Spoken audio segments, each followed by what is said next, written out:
Have you ever received a message from someone who died years ago?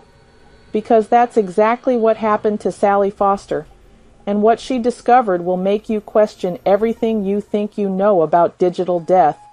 It started innocently enough. Sally was scrolling through her Twitter DMs when she noticed something impossible.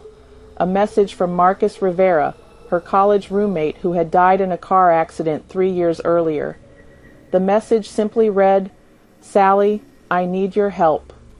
At first, she thought it was a cruel prank. Someone must have hacked his old account, right? But here's where it gets terrifying. The account had been memorialized by Twitter after his death. No one should have been able to access it. Sally screenshot the message and called Marcus's sister Emma. "His account has been locked since the funeral," Emma confirmed, her voice shaking. Twitter turned it into a memorial page. Nobody has the password, but the messages kept coming. Marcus described details about their shared apartment that only he would know, the hiding spot for their spare key, the nickname for their grumpy neighbor, things that weren't posted anywhere online. Sally started documenting everything. She contacted Twitter support, but they insisted the account remained secure and memorialized. No login attempts had been detected, no password changes, nothing. The messages became more urgent. Marcus claimed he was trapped, that death wasn't what people thought. He begged Sally to help him communicate with his family, to tell them he was still conscious somewhere in the digital void. Here's where the story takes a darker turn. Sally discovered she wasn't alone.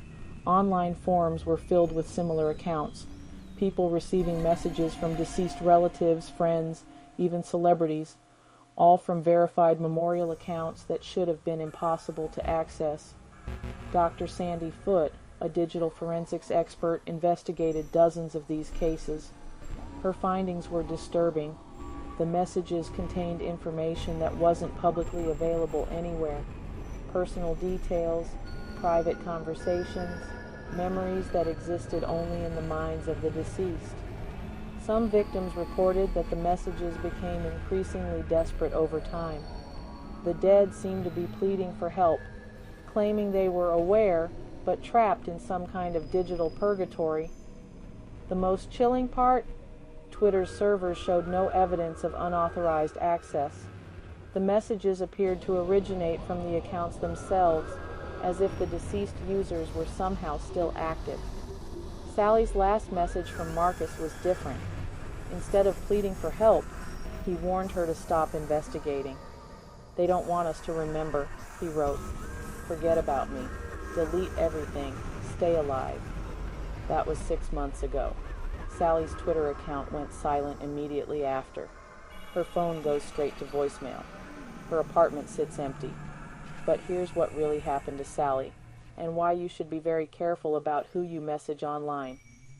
The truth about digital death is far more complex than anyone realizes, and some connections transcend the grave. What would you do if you received a message from someone who died? Let me know in the comments below.